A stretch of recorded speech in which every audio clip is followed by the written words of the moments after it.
Hi everyone, मैं हूँ राहुल शर्मा। आपका आज का artist of the day with RJ Rani in Walkman classics. Perfect.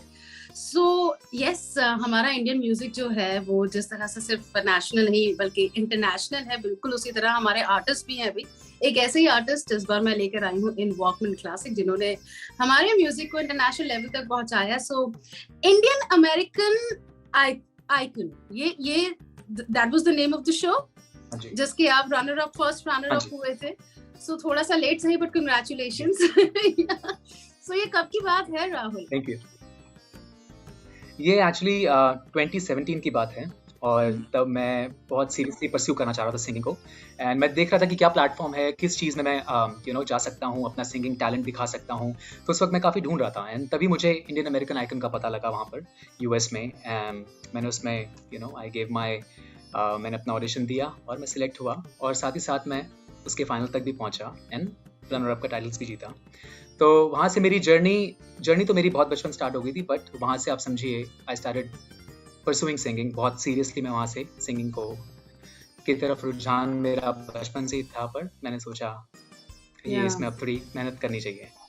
सो अगर मैं फ्लैशबैक में जाने के लिए आपको कहूँ तो कौन कौन से गाने थे जो आपने वहाँ पर जजेस के सामने, एंड जजेस कौन थे, थोड़ा बताइए, क्या क्राइटेरिया था, how they were selecting the winners? या जजेस तो हम सबके फेवरेट लेट श्री बप्पी दा जी, और उनके सामने परफॉर्म करने का जब मौका मिला तो वो तो मेरे लिए बहुत ऑनर था, क्योंकि मैं उनके गानों का हमेशा से बहुत फैन रहा हूँ।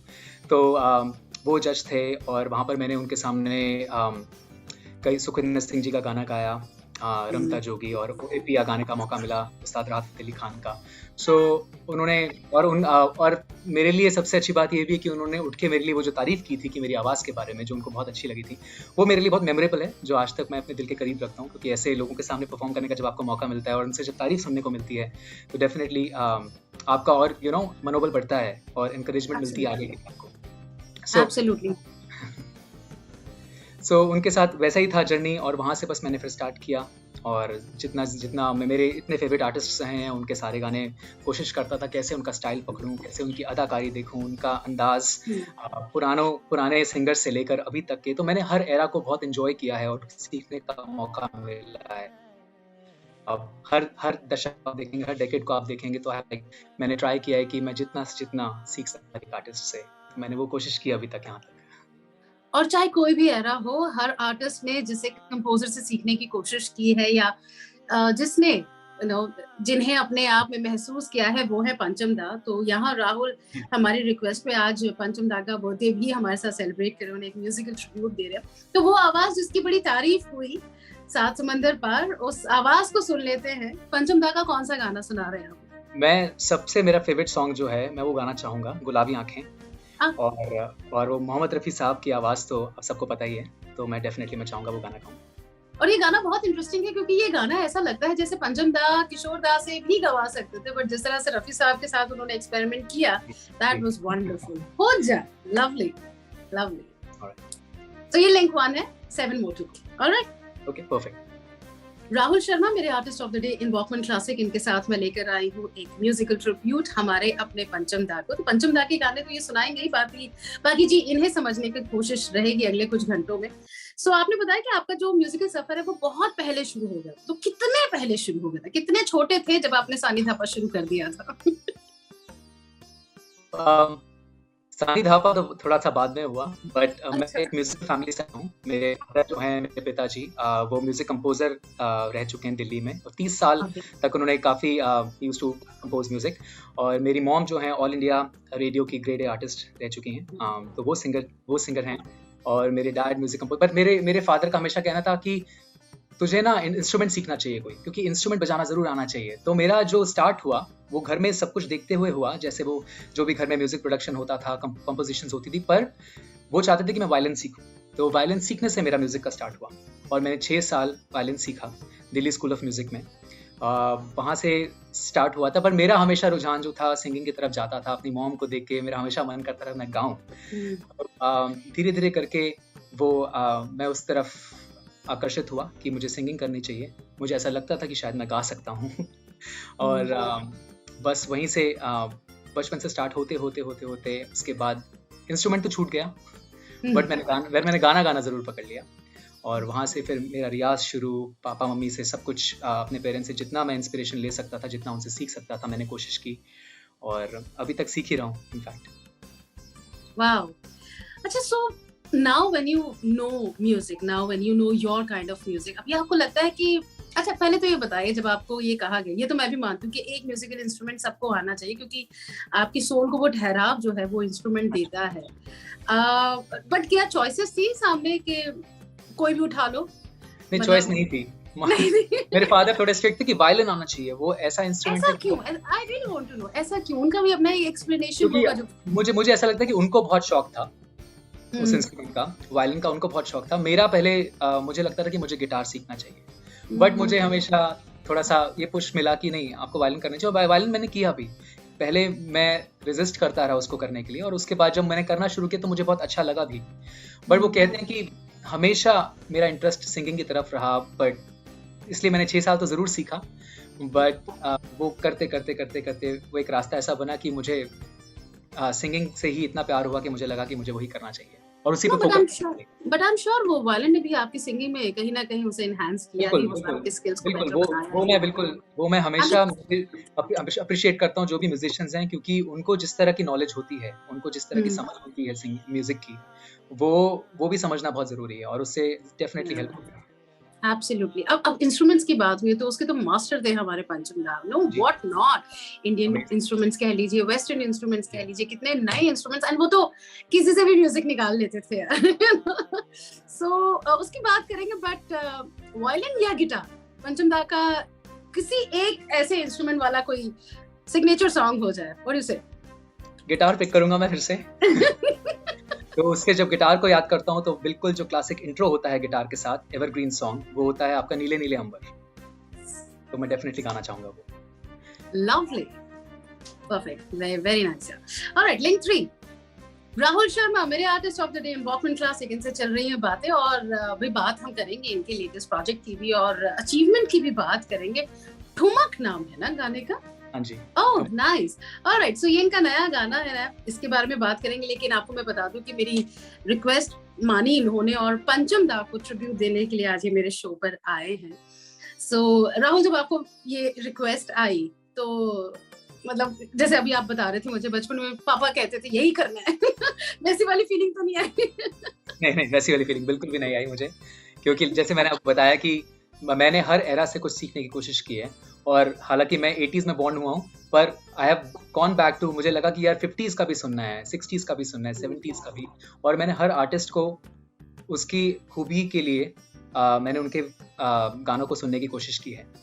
किशोर जी, मोहम्मद रफ़ी साहब, मन्ना डे ले लीजिए आप, लता जी, आशा जी, और अब Sonu Nigam, Arijit Singh, all of them, you know, and अभी पास अवे हुए के, मैं उनके one of the most amazing artists, उनसे मैंने सबके गानों को अप्रिशिएट करके कोशिश की है कि सबसे कुछ ना कुछ सीखने की क्या कोशिश कर सकता हूँ मैं। सो डेफिनेटली मुझे बिल्कुल भी फोर्सफुल नहीं लगा एंड एक चीज है कि जो भी म्यूजिक लवर है, एंड स्पेशली हमारे यहाँ का म्यूजिक सुनकर जो बड़ा हुआ, जैसे कि आप, जैसे कि मैं, वो ये बात मानेगा कि पंचम दा एक बड़ा खूबसूरत ब्रिज थे टाइम के बीच में।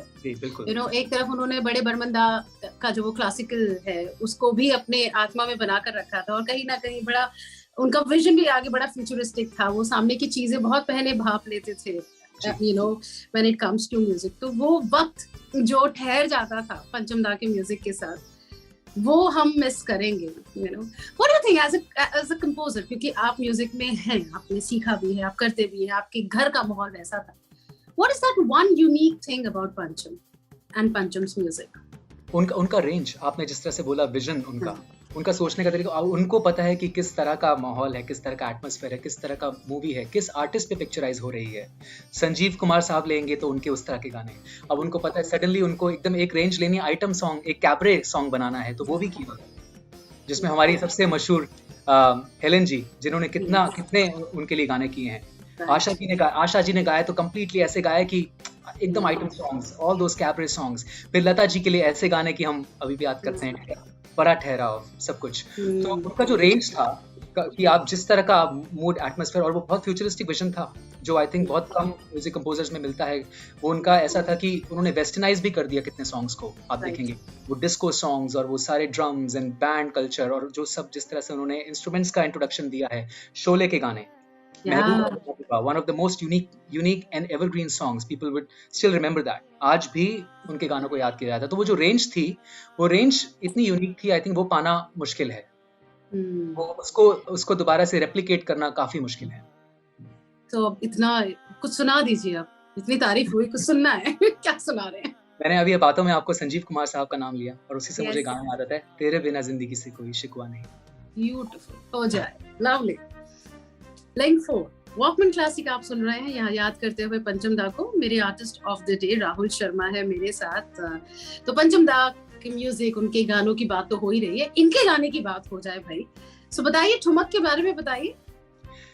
ठुमक अभी मेरा नया सॉन्ग आया है और जहाँ जैसा उसका नाम है वैसा ही हमने उसका मूड रखा है, कोशिश की है उसको बहुत फंकी ट्रैक बनाने की कोशिश की है कि आज के माहौल में जैसा लोग ट्रेंड पसंद करते हैं, क्योंकि जिस तरह से मैंने पहले भी अपने काफ़ी सॉन्ग्स बनाए हैं और हमेशा मैंने रोमांटिक या लव सॉन्ग्स से ही मैंने अपने गानों को रखा है। इस बार हमारी कोशिश थी कुछ अलग किया जाए इस साल, जिससे कि हम लोग आम जनता तक, पैन इंडिया तक, आज के ऑडियंस तक, कॉमन लोगों तक पहुंच पाएं। उसमें हमने सारा मसाला डालने की भी कोशिश की है कि उसमें एक ऐसा वर्ड भी होगा जो लोगों के मुंह पे कैची होगा, उसमें डांस भी होंगे, उसमें एंटरटेनमेंट भी होगी, उसमें रोमांस भी होगा, उसमें नॉटीनेस भी होगी। सो हमने वो पूरी कोशिश की है कि जिससे लोगों को विजुअली भी वो बहुत अच्छा लगे, और हमने ऑफ कोर्स दुबई के लोकेशंस यूज़ किए ताकि एक थोड़ा लार्जर देन लाइफ पिक्चर देखने को विजुअली भी लोगों को मिले।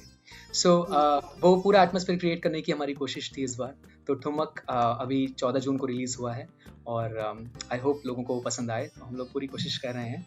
और बाकी कहाँ देखे इस गाने को, कहाँ सुने, प्लीज वो भी बताइए। तो आप YouTube चैनल पे बस आप ठुमक सर्च करिए और आपको मिल जाएगा। यूनाइटेड वाइट फ्लैग लेबल के थ्रू आया है YouTube चैनल पे, तो आप बस ठुमक सर्च करेंगे या मेरा नाम डालेंगे उसके साथ, तो definitely you will be able to listen to that track. और नाम तो आपने सुना ही होगा, Rahul Sharma. I love the word ठुमक यार, बहुत सुंदर शब्द है, नहीं? Lovely. So अब बताइए पंचम दा का कौन सा गाना सुनाएंगे? आपका गाना मैं अभी इस शो के बाद मैं YouTube पर देखूंगी, बट मुझे अभी पंचम दा का क्या सुना रहे हैं? हाँ जी, नहीं, पंचम दा का अभी मुझे उनके साथ याद आता है ऋषि कपूर साहब का जो रिलेशन था और उनके लिए कितने सॉन्ग्स बने, तो उसी से मुझे याद आता है ऋषि कपूर एंड पूनम ढिल्लन जी। उनका एक बहुत ही बेहतरीन सॉन्ग है तू है वही, और वो ऐसा सॉन्ग है कि आप आज तक याद करें, जो कपल्स के लिए एक सॉन्ग बनता तो डेफिनेटली मैं चाहूंगा तू है वही मैं सुनाऊं। लवली, हो जाए, परफेक्ट। लिंक 5 फास्ट जा रहे हैं हम लोग। ओके, पंचम दा को याद करते हुए जी, वो जिनकी याद के बगैर शायद ही कोई दिन या शायद ही कोई शाम होगी, आपका कोई भी मूड हो, हर मूड के लिए पंचम दा का एक गाना तो होता है। और आज उस मूड के साथ मुझे ज्वाइन किया है मेरे artist of the day Rahul Sharma ने। इनका गाना ठुमक आया, प्लीज यूट्यूब पर ठुमक THUMMAK ठुमक टाइप कीजिए या राहुल शर्मा टाइप कीजिए, प्लीज गाने को सुनिए, फैलाइए, प्यार दीजिए। बाकी बड़े प्यार से पंचम दा को याद करते हुए ये तो है ही मेरे साथ। पंचम दा की एक और चीज, जैसे अभी आप ही बता रहे थे तो मुझे याद है कि कैसे ही वो स्टार मेकर, नहीं, उनकी म्यूजिक ने कितने लोगों को स्टार बनाया, फिर चाहे वो राजेश खन्ना हो या हेलन जी हो, और सबके लिए एक अलग, अगेन वही वाला वर्ड, एक रेंज थी उनके पास, नहीं? बट आपको पर्सनली किस सिंगर के साथ, जैसे ये तो I know the answer but still I am asking, किस सिंगर के साथ पंचम दा का कॉम्बिनेशन सबसे अच्छा लगता था? किशोर कुमार साहब। बिल्कुल, मतलब वैसे गाने, और किशोर कुमार साहब का भी एक अलग ही रेंज था। उन्होंने जिस तरह के गाने अटेम्प्ट किए, अभी तेरे बिना जिंदगी से कोई, वो एक अलग तरह का मूड था, और किशोर कुमार साहब ने जिस तरह के गाने गाए पड़ोसन में और बाकी की मूवीज में, जो उनका भी रेंज था ना एक एज एन आर्टिस्ट, वो भी बहुत अमेजिंग, कमाल का। पर उनका रिलेशन, उनका जो डुओ कॉम्बो था, वो मेरे लिए हिट है। आई थिंक वो दोनों ना कहीं, मतलब मौका तो नहीं लगा और इस जन्म में तो पॉसिबल भी नहीं हो पाएगा, बट मुझे लगता है कि दोनों ना बहुत एक जैसे थे, बैठकर बड़ी, मतलब कि वो होता ना जिसकी कोई सीमा ना हो, जिनके जिनका कोई अंत ना हो, वैसे अनंत किस्म के आर्टिस्ट थे वो दोनों। एंड आई जस्ट इमेजिन के साथ में बैठकर जब किसी गाने को सोचते होंगे वो लोग, तो क्या मजा आता होगा। और माफी चाहूंगा मैं ये वर्ड यूज कर रहा हूँ, पर एक आर्टिस्ट में वो कहते हैं थोड़ा पागलपन भी होना चाहिए, वो जुनून मैं ये वर्ड यूज कर रहा था, वो जुनून होना चाहिए। तो उस वजह से वो जब दोनों लोग मिलते हैं, उनकी एनर्जीज जब मिलती होंगी, मैं सोच रहा हूँ स्टूडियो में जब रिकॉर्ड करते होंगे तो अलग ही माहौल होता होगा देखने का। तो वही माहौल बना देते हैं। हम क्या सुना रहे हैं अभी फिलहाल तो मैंने किशोर कुमार साहब की बात कर रहा था, पर ये भी मेरे बहुत ही फेवरेट सिंगर है, मोहम्मद रफी साहब। तो चांद मेरा दिल मैं गाना चाहूंगा। लवली। किशोर दा का गाना आएगा थोड़ी देर में आएगा। सुनते रहिए वॉकिंग क्लासिक में, हूँ आपकी जैसी रानी, artist of the day Rahul Sharma के साथ। परफेक्ट। लिंक 6।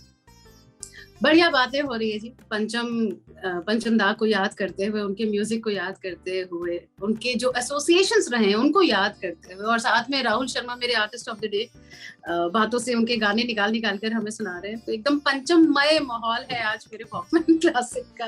अच्छा, अभी हम बात कर रहे थे कि कैसे किशोर दा एंड पंचम ऐसे दो जिस्म एक जान से लगते हैं when it comes to music. और इसमें एक कॉम्बिनेशन और है, ये जो तिगड़ी है, पंचम, किशोर एंड राजेश खन्ना, ये जुबली तिगड़ी है। किसने किसको ज्यादा बड़ा बनाया पता नहीं, लेकिन हाँ इतना तय है कि तीनों साथ में बहुत बड़े हुए। बिल्कुल। तो इस कॉम्बिनेशन को कौन सा गाना आपका फेवरेट है? इस कॉम्बिनेशन का इनका तो मैं सोच रहा हूँ, क्योंकि बहुत सारे ऐसे गीत हैं जो मेरे बहुत फेवरेट हैं, बट अमर प्रेम का हाँ, वो तो गाना रुला देता है, तो डेफिनेटली मैं सुनाना चाहूंगा उसका गाना। कौन सा वाला? जैसे हाँ, यहाँ पर आप राहुल ये बोल सकते हैं कि हमने हमेशा जब ये कॉम्बिनेशन याद किया है तो रोमांटिक सॉन्ग्स जैसे रूप तेरा मस्ताना, सॉन्ग्स याद आते हैं। But Amar Prem was very different league. It was very unlike Pancham, right. It was very unlike Kishore, it was very unlike Rajesh Khanna also. Right. Yeah. But I think एक वो जो आराधना movie में definitely वो जो एक naughtiness थी, वो जो राजेश खन्ना और जो वो combo. But Aradhana was SD Burman, if I'm not wrong. Sorry. नहीं, पंचम दा ने किया था क्योंकि उनकी तबीयत खराब हो गई थी बड़े बर्मन का। मुझे ऐसा कहीं ना कहीं स्टोरी मेरे को ऐसा लग रहा है, मैंने पढ़ी थी कुछ।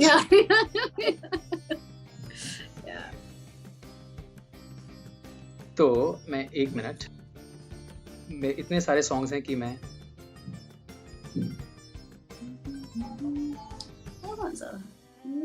मेरे जीवन साथी के बड़े अच्छे गाने थे। हाँ जी, मेरा यस हाँ, चिंगारी कोई भड़के तो था, क्योंकि मैं उसी को कर रहा था कि मैंने कहा याद कर लेता हूँ उसको मैं। चिंगारी कोई भड़के मेरा फेवरेट फॉर श्योर। तो मैं ये क्वेश्चन दोबारा लेती हूँ कि इस कॉम्बिनेशन का आपका फेवरेट गाना कौन सा है? इस कॉम्बिनेशन का फ्रॉम द मूवी अमर प्रेम, चिंगारी कोई भड़के, मैं डेफिनेटली। Why? बिकॉज वो भी कहते हैं ना कि जिस तरह से एक आप इमोशनल सॉन्ग को किस तरह से प्रेजेंट करते हैं, और राजेश खन्ना थे ना जिनके इमोशंस जिस तरह से वो डिपिक्ट करते थे थ्रू द सॉन्ग, तो वो कॉम्बिनेशन, और किशोर कुमार साहब ने जिस तरह से वो गाया है, और ऐसा लग रहा था कि राजेश खन्ना ही खुद गा रहे हैं। तो वो जो कहते हैं ना कि अमलगमेशन था ना उनके आपस में इमोशंस का, जो सबका तीनों का जो वो पता लग रहा था क्या मेलोडी है उन तीनों की, और the song is amazing of course. Lovely. हो जाए परफेक्ट। लिंक 7, राहुल शर्मा मेरे आर्टिस्ट ऑफ द डे, इनसे चल रही हैं बातें इन वॉकमैन क्लासिक। आपकी बात भी थोड़ी कर लेते हैं, क्योंकि हाँ पंचम दा की बातें तो बहुत हो रही हैं और आगे भी होंगी उनके गानों के साथ। Again thank you so much कि आप इतने शॉर्ट नोटिस पर तैयार हुए हमारे पंचम दा को ट्रिब्यूट देने के लिए थ्रू दिस शो। बट आपके बारे में अगर मैं कहूँ, सो आप दिल्ली से हैं, दिल्ली से आपका म्यूजिक कहाँ गया? घर में म्यूजिक का माहौल था, थोड़ा सफर कहाँ कौन से स्टॉप्स थे? सो दिल्ली से तो पहले ऐसा हुआ कि एज अ स्टूडेंट सबसे पहले तो मैं यूएस चला गया। तो वहाँ से तो वहाँ पर मैंने काफ़ी गाना शुरू किया अपने कॉलेज में। तो वही कॉलेज में जितना प्लेटफॉर्म मुझे मिलता था लोगों को अपने स्किल्स दिखाने का, मैं वहाँ पे गाता था, अपने फ्रेंड्स के बीच में गाता था। तो धीरे धीरे करके हमेशा एक वो मन में कहते हैं कि एक फायर था कि कुछ करना तो है इस चीज़ में मैंने, और जितना आगे लेके इसको जा सकता हूँ, मुझे सीखना भी बहुत था।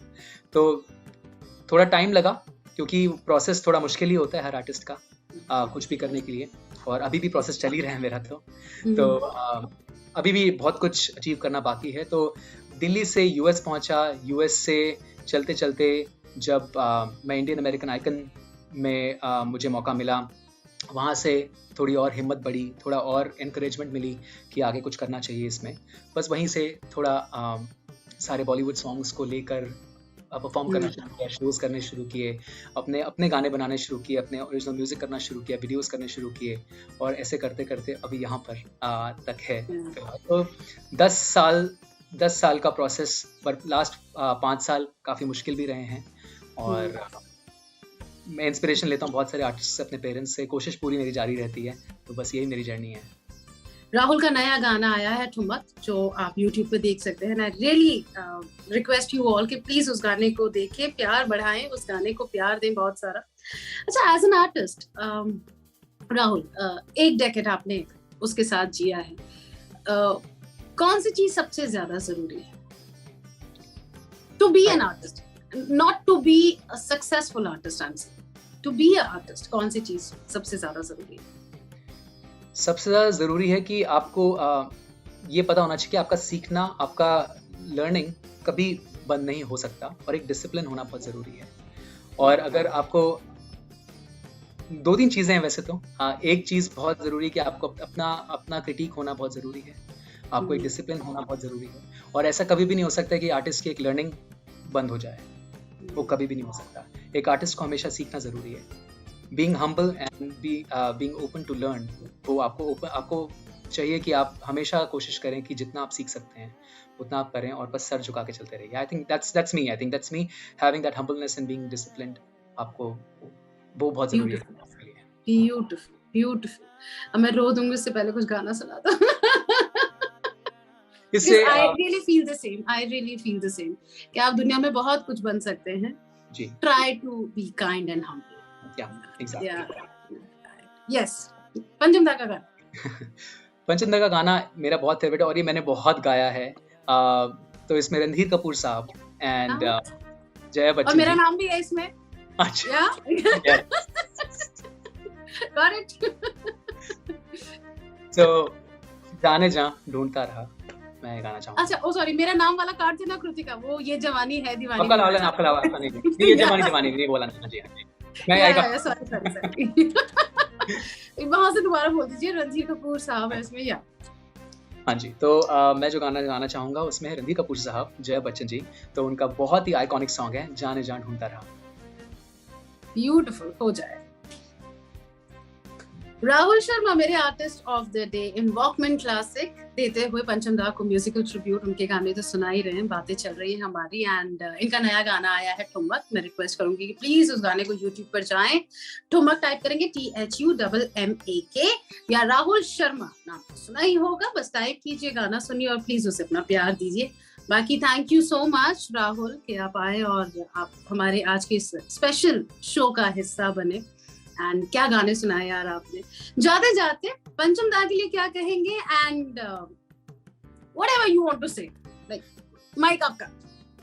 First of all thank you so much Rani, आप यहाँ पे इनवाइट करने के लिए। एंड पंचम दा के लिए बस ये बोलना चाहूँगा, वो एक अपने आप में एक इंस्पिरेशन है और हम सबको उनसे सीखना चाहिए। तो वो तब भी थे, वो आज भी हैं हमारे बीच में, वो हमेशा रहेंगे। सो अपने सब लोगों को, सब आर्टिस्ट को भी यही मैसेज होगा कि उनसे जो इंस्पिरेशन लेने का मौका नहीं चूकना चाहिए, और जितना हम उनका म्यूजिक सुन सकते हैं, समझ सकते हैं, उससे हम लोगों को हमेशा हेल्प होगी। और एज एन आर्टिस्ट मुझे लगता है कि मैं खुद बहुत पर्सनली इंस्पायर्ड हूँ उनसे, और मैं ट्राई करता हूँ जितना मैं उनसे इंस्पायर हुआ हूँ, समडे मैं किसी और को इंस्पायर कर पाऊंगा। तो पुट इट फॉरवर्ड। ब्यूटीफुल, मतलब आप तो राइटर भी हैं। बहुत बढ़िया, बहुत बढ़िया। Thank you so much Rahul once again. जाते जाते क्या सुनाएंगे? जाते जाते मैं सुनाना चाहूंगा, एक और कॉम्बिनेशन था कमल हसन साहब और पंचम दा के गाने से हम खत्म करेंगे। तो सनम तेरी कसम का कितने भी तू कर ले सितम। बहुत बढ़िया, हो जाए। Thank you Rahul, thank you so much and all the best. Thank you, bye, have a good day. Bye. 92.7